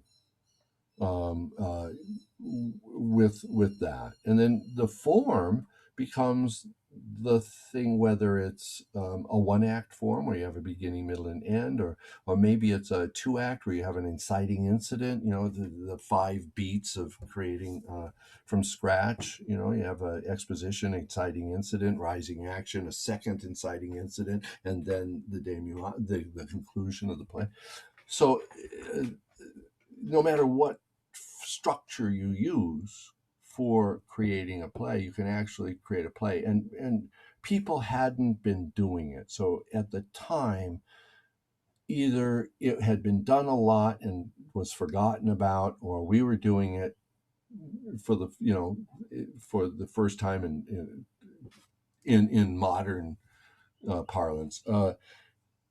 It was a way of developing a piece of theater that was not short bits, and so even a herald is a series of really short, quick scenes. They come back on themselves and they do all that sort of thing. Pulp Fiction is probably one of the best examples of a herald that I've ever seen.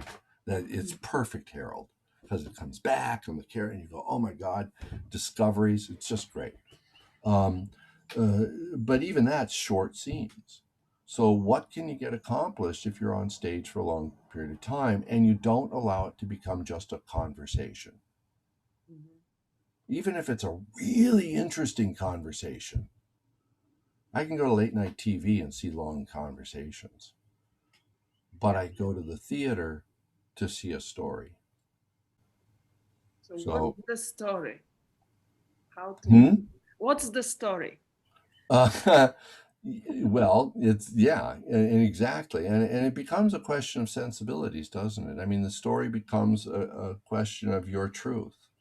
So the more you've examined self and the more you've examined the world, the more likely you are to come up with a truth that resonates with other people, and not just improvise. I see so many shows that are just improvisers kind of performing for other improvisers. And someone who's not in class comes in, they kind of go, what the hell are those guys doing here? It's like, we're here to see your show. Yeah, but you won't get it. It's like, well, then what are you doing it for? If ma and pa suburbs can't come to the theater and see your show and appreciate it, then you better get a better show. It's also a way to make a living. You know, I hear a lot of people talking about how improvisational actors are mistreated because they're not paid. It's free. Well, if we want to get paid, then we better up the level of the work. I mean, what kind of work do you have to do, improvised or not improvised, to charge people 35 US a head, pay yourself a union salary, get your health insurance if you need it. You know, these are all American kind of necessities, but that kind of thing of like pay your rent. How can a young actor pay their rent when they're improvising? Well, get your show better, charge people more because they'll pay to come see it. It's so good, and then pay yourselves. That's how you do it. But our improv, we have to honestly examine where we're at with improvisation and ask ourselves, is it good enough for me to charge someone the going rate of whatever theater is in my community? Mm-hmm. Now, in England or maybe Poland, that's tough because it's subsidized. So it's like, oh, it's £5. Well, okay, we're not, you know. Yeah. But if it's not a subsidized theater, if it's a commercial situation like it is in the US, then is the work that you're doing good enough to charge people at the box office enough to pay yourself? And if it's not, get the work better. You don't have to like do free stuff till hopefully SNL calls or you get a movie deal, you know, or you decide to drop out of it and have a family and become a chiropractor like you wanted to in the, you know, I mean, you can make a living. You can make at least a partial living Mm-hmm. by improv, but you need to make the work really good.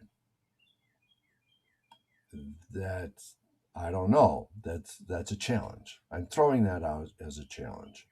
And maybe people just think it's arrogant bullshit. I don't know. Oh, But I believe in that because I believe that doing that better, we really can bring people to watch. To yeah, watch. yeah. Just So maybe the principles of theater must be a part of what our consciousness is about the work. That it's not just improv for the sake of improv, mm-hmm. you know, in the sake of doing. Well, yay, good for you. That's a great way to train. But what are you training to achieve? Are you just training to have a good time on Wednesday night with your friends? That's great. Go do that. But if you really want to take it to the next level, then you need to say, well, what are we putting out on that stage? How do we want to do it? And how do we want to work as a group? And what can we charge for it? And how can we make it strong enough and intriguing enough that people want to come see it? Mm-hmm. While reading your book, I had that impression. You already said that, but I wanted to underline that I thought of like it's really visible that the group exercises were really useful to make that kind of work because when we stay on the stage, especially with many members of the crew, it it's quite chaotic or can be quite chaotic. So, what kind of rules for the good scene, like multiple people scene, you would give, or what kind of advice you would give to people who are ending up in the scene where it's like more than 3 or 4 people? Yeah, I would definitely refer to them as guidelines, not rules. Yeah, let's and say and the, and guidelines. the, and the Yes, different is it's not a rule because every guideline that you bring up has a really good way of being broken. absolutely. You know, don't ask questions. Well, it's not don't ask questions. It's don't ask as many questions that puts the burden on your partner, Yes. right? It's questions are terrific and they're part of who we are as human beings and they're necessary. So it's not don't never ask a question. It's avoid it when you can. And so to your question, I mean, the biggest thing, of course, is Viola Spolin, give and take. Mhm. You know, and there's all sorts of group exercises you can do with an ensemble that teaches that give and take. And often it has to do, I think, with, am I in reaction, or am I just, I thought of a funny line or an interesting point of view, so I'm going to say it. I thought it, I'm going to say it. Well, sometimes shut the F up and be in reaction. So am I in reaction to what just happened? Because improvisation is about looking backwards, not forwards. It's always looking backwards at what just happened. That keeps you in the present. So if I'm reacting in a group scene and you say something, then I'm going to react to you. Either what you said or who you are or how I feel about you, or somehow or another, I'm going to react. If three of us are reacting, well, then great, we're all reacting at the same time. But if I'm just coming up with something interesting or clever, or feel like, oh, this is boring, I have to change the direction of the scene, then you're out of line. You're not practicing the principles of give and take, because you're not in reaction, you're in action. And you're trying to be the head writer or the director or refocus the scene. Stop it. Doctor, it hurts when I do this. Don't do that. Right? So to me, it's really about, and then three people can react at once, and they can all react differently. But if you say something provocative and three of us react to you, then all three of us just reacted. That's fine. And the audience is going to totally understand that. And we're not stepping on each other. We're in reaction to you, your character. It's when three people react and someone says, well, we haven't talked about the crops coming in. It's like, oh, for what? Where did that come from? We were just reacting to Monica, and now you're talking about what? And besides crops, what are you in, Chekhov? It's like, stop it. I don't know. I'm just messing around. But yeah, to me, that's one of the big things. And that's an example of how to, if you slow down. I mean, one of the things long form gave us was the ability to slow down. Sometimes improvisation is so frickin' manic, that everyone feels like, if I'm putting out all this energy, how can they not love me? Well, because you're kind of crazy and a little scary. Slow down. Take your time. Take a breath. Just take a breath and be on stage and be your character and let the play pull you. Maybe that's the biggest, most important thing, I think, maybe, is improvisers need to understand that they have to let the thing they're creating pull them. The minute they start pushing it, the audience starts watching the actor, not the character. But the minute the thing they're creating is pulling them, the audience is watching the thing. They're watching the thing that's in front. They're watching the scene. And then they walk out of the theater. They're not talking about, I like the tall guy, he's funny. I like the short guy, he's funny, right? It's like, I love that scene with the two brothers. That was amazing. And now they're talking about the story, and they're talking about the characters, and they're talking about, they have something to actually talk about at coffee after a show, right? And not evaluating the show like they're New York Times critics, right? They're exploring it as fellow travelers through the universe, and that's what we want. So if we're doing things that are helping our audience to watch us as opposed to the scene we're creating, then we need to change our work or the way we work, I think. I don't know if that answers it, but that to me is a good example of a group scene, is be in reaction, take a breath, take your time, allow the scene to pull you. And that helps to not feel like panicky, because that's where those group scenes turn into craziness, is when people start to get panicky. They get scared, they get fearful. And when you get fearful, you always screw improvisation up. Because when you're improvising, you have to be fearless. And if you're not fearless, then you need to focus out. You need to pull out the tools that help you to not be afraid. There's people that say, and I agree with them, that all acting training, all of it, improvisation, scene study, whatever it is, Meisner, actor studio, Stanislavski, whatever it is, technique out of thing, Keith Johnstone's crazy status stuff, whatever it is, it's about overcoming fear on one level or another. So all acting training is about overcoming fear. And that's what we do. We step out onto that stage and we're fearless. In classes, I use Indiana Jones, the movie, you know, where he has to go get the chalices, and there's like a 3,000-foot chasm between him and the chalices, Yeah. and it's an invisible bridge. And he's got to go, okay, take the leap of faith. And he steps out onto the invisible bridge, right? Archaeologist, so that's one of my favorites. Oh, that's right. Of course. Yeah, I majored in cultural anthropology, actually. Oh, Seriously, not theater. And so, um, uh, so yeah, so that idea, that's what we do when we improvise. We step out onto the invisible bridge. And you know, I think it's when he's coming back. You probably know the movie way better than me, but I think he's going, "Are we good, God? Because I'm in a hurry." And that's when he throws sand so he can see the bridge, and he runs across the bridge on the sand. And to me, that's like doing a play. It's like, it's still scary. You can still fall into the 3,000-foot chasm, but at least I got sand. I can see where the bridge is. But improv, you don't have any sand. You just step out into open space and hope you don't fall. And that takes fearlessness. So would you say that point of concentration helps us to overcome the fear? Yeah. I think focusing out.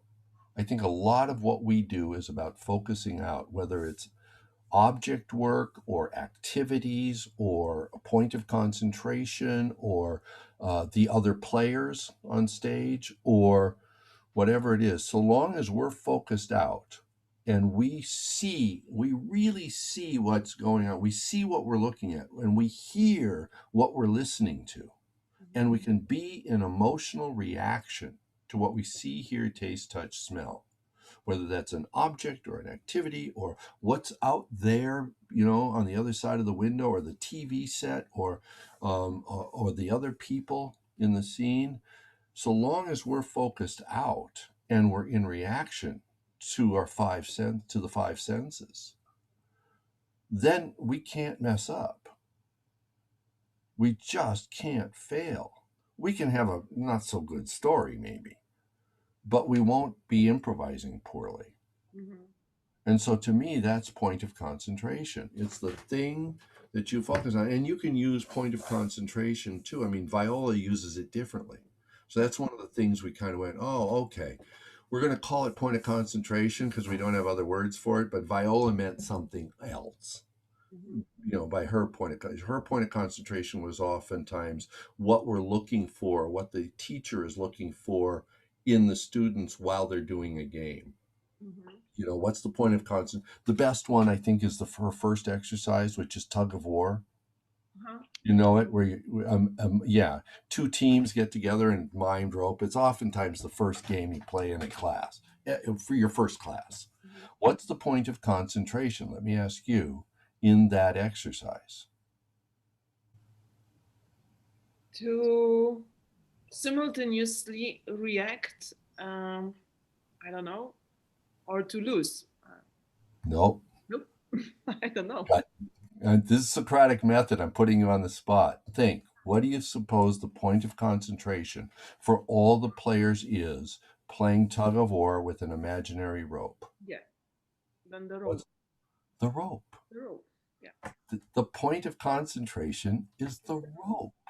And to me, that exercise and that explanation of point of concentration is the best example I can possibly think of. Yeah. To the point, because we think it's like, oh, seeing the other people and going back and forth with the rope and all that. And no, it's the rope. Improvisation is so simple when we let it be simple and not complicated. So it's just the rope. And so and in that to me, that translates into all the other ways of using a point of concentration. So, what, if I'm in a scene with you, what's my point of concentration? You, right? At that moment. And it might be what's out in the window, but you're going to interrupt it, and I'm going to go back to you over here. Mhm. Does that, yeah. So to me, and point of concentration can also be, I think, a point of view. Well, that's point of view, but a thing that you're exploring and heightening. Mhm. So point of concentration allows you to explore and heighten. And Viola says that if you explore and heighten strongly enough, that it will transform into the next beat. So she says all of improvisation is transformation. Mhm. And all of improvisation is mirror. Now you can argue that, and I certainly don't ascribe to that 100%, but I think it's a really good example of saying, well, wait a minute, what's the most important thing on stage? Well, it's what just happened. It's my partner. It's my object. It's the environment. That's the most important thing. And just like in a play, you put up a fourth wall. And you know what happens in a play if you start thinking ahead, you really get lost, right? And so same thing in improvisation. If you start thinking about what would be a better move, or what would be a better choice, or what would be funnier, or this, or what would be a great direction to push the herald in, then you're not improvising well. You might be writing well, you might be directing well, you might even be acting well, but you're not improvising well. So to me, that's point of concentration. Great. I don't know. I'm probably wrong, but that's, You use it, and then that's how it is. yeah. And I like it because that's again it's focus, what we mentioned at the beginning. That's the focus which also gets us out of our thoughts and being Mm-hmm. in the mind. Um, so tell me, because you were doing the long form, you did this like with in parallel to Del Close. Uh, can you remember the last meeting with Del Close? Well, I don't know. The last time was when Bill Murray put that party together. Mm-hmm. And he was so gracious. We were all kind of in line waiting to speak to him because we knew he was going to like off himself he was going to kill himself the next day with morphine. And by the way, I think it took like 5 times more morphine than would kill a normal person. Del was like an ox. He was just so freaking strong. But I went to him. I said, thanks, man. I love you. And he said, you did it. You created improvisational one-act plays. You actually did it. I went, the hell, and I started crying. And it was like, thank you. Because I didn't think he, even, but the time before that, before he was actually in, and yeah, I was all set to tell him how much I cared about him, and he told me how much he cared about me. And that broke my heart. It just broke my heart. But I'm walking home with it was someone that's kind of well known and who's also died, and he's saying, for all these years, we're walking away from this thing that Billy put together, and it was a writer and an actor at Second City, and he said, all these years Del has been teaching us how to live. Tonight he taught us how to die. It was just like, oh, well, I got to get a cab. Me too. Bye. Chicago. But and so, but before that, we started going to breakfast again. And like any mentor, I mean, I worshiped the ground he walked on and wanted to be him, and then got really angry with him, partially because of his drug use and partially, and I was no better. I ended up having to get sober too. But, like any mentor, I got upset with him and didn't talk to him for a while and got resentful, like you do with your mentors. And then after a while, I had had enough accomplishment that we met each other as equals. And so for the last 20 years or 15 years of Dell's life, we met as co-conspirators. And I like that idea, co-conspirators. And that's what he used to call it. And I think, yeah, yay. But we met at some joint he had breakfast at and had yogurt and something because he was trying to be healthy for 10 minutes, but we would see each other and talk and have breakfast together again, like we did when we first met. It was a full circle. It was really, um, I was privileged. I was privileged to know the guy. I mean, he had his foibles, but who doesn't, and he wasn't always perfect. Who is? But geez, I appreciated having that man in my life. He was a Wiccan.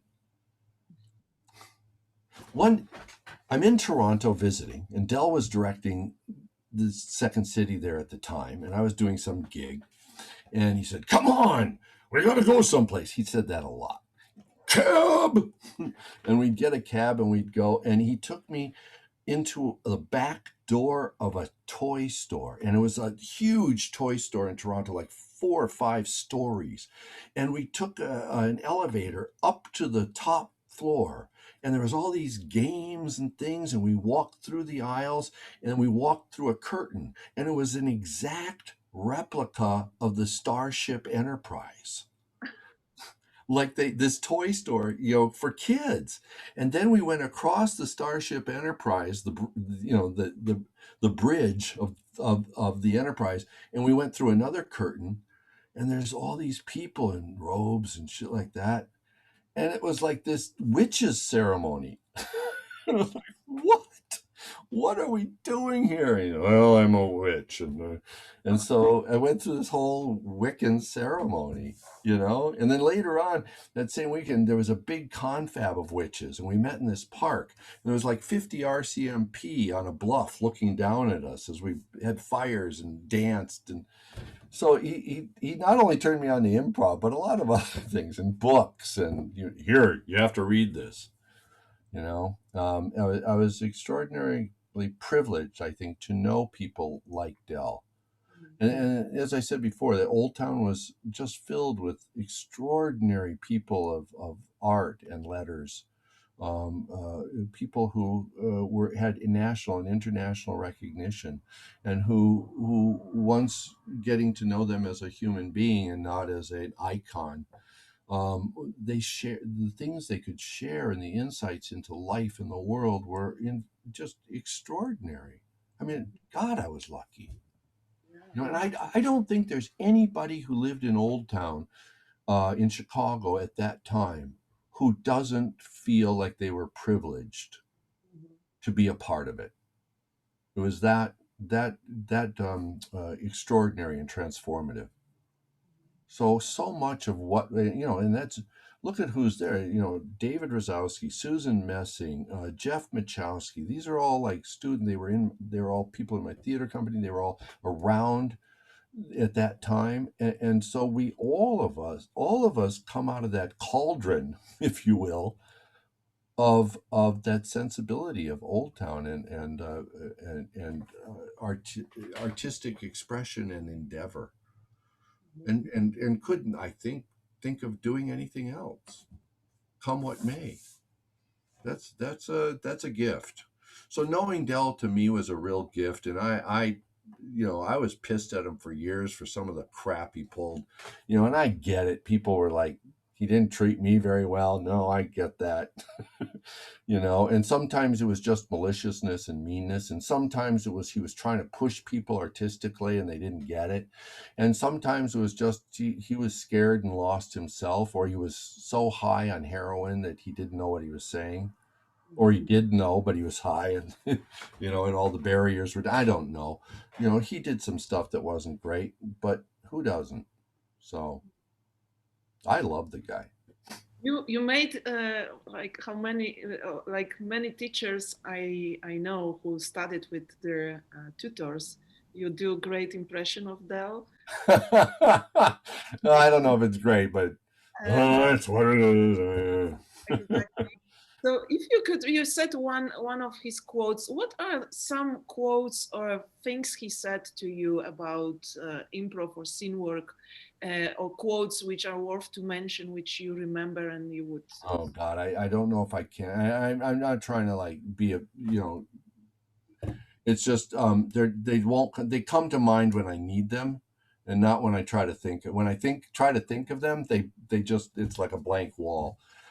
When I need it and I'm teaching, it comes out of my mouth. And it's like, oh, that's Dell. Dell said that. Um, uh, what he did, I think, over and above a specific quote, which can be misconstrued anyway,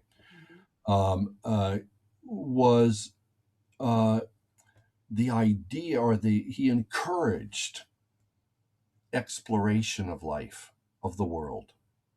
And even as he was maybe trying to kill himself, through drugs and alcohol abuse, there was it was like the old book says, a zest for life, and to read as much as I can and experience as much as I can and to explore everything and to be fearless and to face whatever.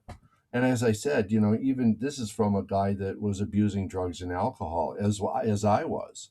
So to face things, it was kind of an acronym, right? I mean, it's like, well, uh, yeah, face things, but so long as you're high. Yeah. Which isn't really facing anything, it's doing exactly the opposite. But I thought I was being fearless. I was probably just being stoned or drunk or both, and probably being fairly obnoxious and stupid and hurtful. I know there's a lot of students that I personally probably hurt because I was, I was in my cups. I was teaching and I was drunk or stoned. I didn't think I was. I thought I was fine. But you drink till 7 in the morning and you have an 11 o'clock class. You're not sober. You think you are. And so I know there was people that I hurt. I also know because they've come to me over the years, and there's people that I helped, and I hope I've helped more people than I hurt. I hope that one of the things that I leave is encouraging people to do their work and to be better at it. That's the legacy that I have for me, is the students I've taught. It's not the work that I've done or the plays that you create or whatever, but if you've been able to help someone achieve their dream and to explore their art and to give them tools to do that, then that's a pretty cool thing to have done in the planet. Maybe have we made the planet a little better, or have we left our campsite better than we found it? That's sort of, to me, the reason to do all of this. And I wouldn't have said that 25 years ago when I was drinking, but I do now. And so maybe in a kind of almost profound way, I've been along a similar path to Dell, of teaching, continuing to explore, do the work, make a living at it. It's not a great living, but make a living, which is maybe an accomplishment in itself. Certainly to have gone through alcohol and drug abuse, to come out of it sober. It'll be coming up on 20 years sober, and it's been, and to me that's been an extraordinary chapter in my life because I've seen it clearly and I've been present. And it's also really painful because you can't hide the stupid shit. It's like, oh man, did I really say that? Shit. Now I better apologize. So that's I feel like that I've been, to be somewhat cliche about it, I've been blessed with an extraordinary life. I mean, I no complaints, and that to me is like pretty good. And now look, I get to live in Canada. Yeah. I mean, it's a fabulous country, beautiful woods and trout streams I can go fishing in. And I mean, I feel really lucky to be here and to be married to an extraordinary woman and to have the life I have. And I sure as hell haven't done anything to deserve it. You know? Maybe you did, and you just underestimate that. Well, maybe, but I don't think so. I didn't do nothing to deserve what I got. I just got lucky. And so, and so this whole improv thing, to me, it's a craft, and it's a way of expressing ourselves. Mhm. And maybe some people paint, and maybe some people do sculpture, and some people play music. We improvise. And it's all the same. Mhm. It's all the same. It's expressing the truth we find in the world. That brings me to question why you love improvisation. That's it. That's it, right? That's it. It allows us to express the truth we find. And that doesn't mean it's true. That just means it's the way I see it. Which is, when you think about it, pretty damn egotistical, isn't it? It's like, here, you're paying me $25 to $35 per person to come in, sit in little tiny seats, and watch me tell you what I think the truth of the world is. And if you don't like it, piss off. You already paid your $35. I mean, when it comes right down to it, who the hell am I to tell other people what truth is? I don't know. I don't know if I have the right to do that, but I know that's something that's what we do, and that's and hopefully it's with enough integrity that people can recognize it, maybe not as the truth, but a truth, and a one way of looking at the world. Maybe not their way, and they may disagree, and that's good. They should, if they're thinking. But so that's what we get to do, is stand on a hilltop and say, you know what the truth is, people? I'll tell you what the truth is. And then go home. If you could give like one advice to improviser, what would that be? It depends what they're doing. Teaching, acting, They, yeah, like let's say they playing maybe, or maybe they what? they playing, Oh, they're acting? acting, yeah. Yeah. Act as much as you can. Scene study work, improvisation. Don't just stick with improv. Don't do 20 improv classes a year. Do an acting class, take a painting class, read something that's not about acting or improv. Go take a bus ride to a place in the city you've never been before. Go to a restaurant that's different food. Go to an African restaurant that you've never, and eat with your hands, or do something. Experience life and stop sitting around in classrooms. That is for the actor. For the teacher of improv, study the past.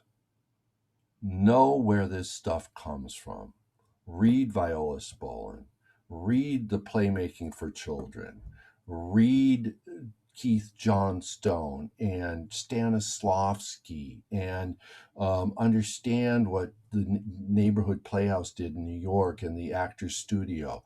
Know how approaches, know what who Anne Bogart is and what she did, and the fact that it all came from her friend Mary, who studied with Viola. So, know what actioning is.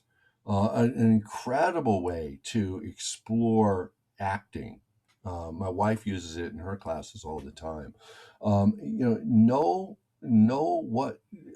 about the history of theater. So if someone comes to you and says it's more like commedia, you know what the hell they're talking about, and you don't look like, I don't know what that is.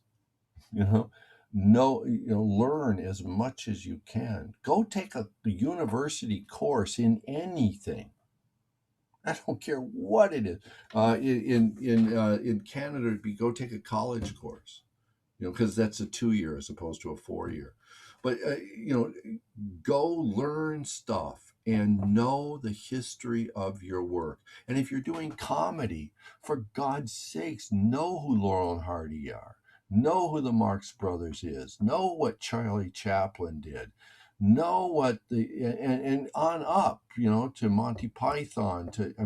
Know your history. Learn from the masters.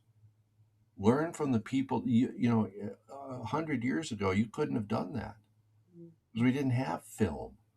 Now, modern people can learn from 4 generations of master comedians, master actors, just by watching their movies. Is that so hard to do? Get the movie and watch it. You will be a better teacher. You'll be a better director. So that's my advice from the blue sky, for what it's worth. Michael, this is the very last question. Oh, thank God. We're wrapping up now, and this is the very last question. When last time did you do something for the first time? Oh, shit.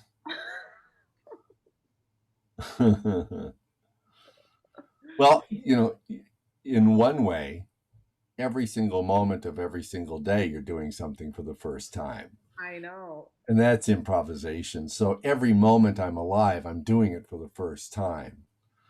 I know. I think the last time I did something for the first time was to hold my baby grandson. Oh. And I had never had a son or a daughter.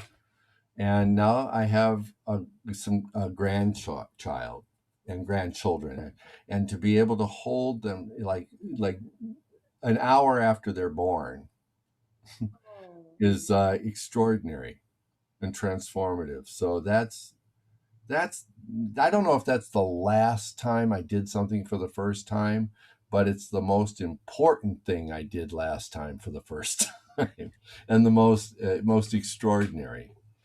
It changes your heart. And it changes your Weltanschauung, your worldview. Mm-hmm. Michael, this is it. This is the end of our interview. Thank you so much for being my guest, and I loved the whole talk. Thank you. Oh, Monica, thank you, and thank you for doing this. I mean, you're really creating a library that may or may not be important. I mean, who cares? It's just improv. But improvisation is toilet paper, toilet tissue art, right? We make it, we throw it away. Who cares? It's just bull. But you're doing a real amazing thing in your search. I think you're really creating an extraordinary library, and I hope it's valuable to people. I hope so too. And I will post under this interview all the data clips and links to you, which we will get. Please like that page, like The Art of Yes, because people like Michael are my guests. Thank you so much, Monica. Thank you so much.